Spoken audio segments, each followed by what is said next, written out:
Guys, ഒരു പ്രധാനപ്പെട്ട കാര്യം എനിക്ക് നിങ്ങളുടെ അടുത്ത് ഷെയർ ചെയ്യണമെന്ന് തോന്നി. അങ്ങനെ വന്നതാണ്. വേറൊന്നുമല്ല, ഈ അമേരിക്ക വാദിക്കുന്നുണ്ട് ഇന്ത്യ, ചൈന ഏറ്റവും കൂടുതൽ എണ്ണ ഇറക്കുമതി ചെയ്യുന്നത്, റഷ്യയിൽ നിന്ന് ഇറക്കുമതി ചെയ്യുന്നത് ഇന്ത്യയും ചൈനയും മാത്രമാണെന്നുള്ള രീതിയിലാണ്. ഇന്ത്യയും ചൈനയാണ് കോർണർ ചെയ്തുകൊണ്ടിരിക്കുന്നത്.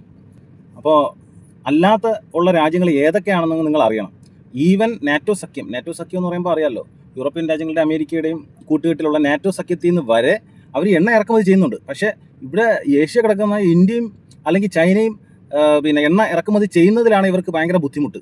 അതാണ് എനിക്ക് മനസ്സിലാവാത്തത്. ആദ്യം അവർ ചെയ്യേണ്ടത് അവരുടെ നാറ്റോ സഖ്യത്തിലുള്ള ആൾക്കാരെ അല്ലെങ്കിൽ യൂറോപ്യൻ കൺട്രീസിനെ ആദ്യം ബ്ലോക്ക് ചെയ്യട്ടെ.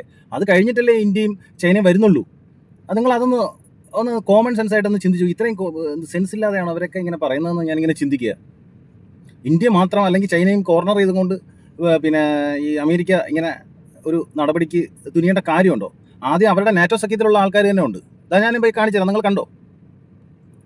റഷ്യയിൽ നിന്ന് ഏറ്റവും കൂടുതൽ എണ്ണ ഇറക്കുമതി ചെയ്യുന്ന യൂറോപ്യൻ രാജ്യങ്ങൾ Netherlands, Germany, Poland, Italy, Finland എന്നിവയാണ്. ശരി, റഷ്യയിൽ നിന്ന് എണ്ണ ഇറക്കുമതി ചെയ്യുന്ന മറ്റ് ഏഷ്യൻ രാജ്യങ്ങൾ ഇവയാണ്: ദക്ഷിണ കൊറിയ, ജപ്പാൻ, സിംഗപ്പൂർ, തായ്ലൻഡ്.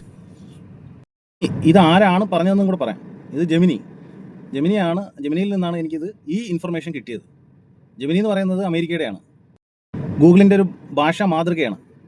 മനസ്സിലായില്ലേ? അപ്പോൾ ഈ ജെമിനി ഇപ്പം വേൾഡ് വൈഡ് സ്പ്രെഡായി കിടക്കുന്ന ഈ ജെമിനി എന്നാണ് ഇൻഫർമേഷൻ. അതായത് ഗൂഗിളും ജെമിനിയും എല്ലാം ഒന്നാണ്. അപ്പോൾ അതിൽ നിന്ന് ലഭിച്ച അറിവുകളാണ് എനിക്ക് കിട്ടിയത്. അപ്പോൾ ആദ്യം അവർ പോയി ആ നാറ്റോ സഖ്യവും യൂറോപ്യൻ രാജ്യങ്ങളും അതെല്ലാം ബ്ലോക്ക് ചെയ്യട്ടെ. അത് കഴിഞ്ഞിട്ടല്ലേ ഉള്ളൂ ഏഷ്യ അല്ലെങ്കിൽ ഇന്ത്യ അല്ലെങ്കിൽ ചൈന.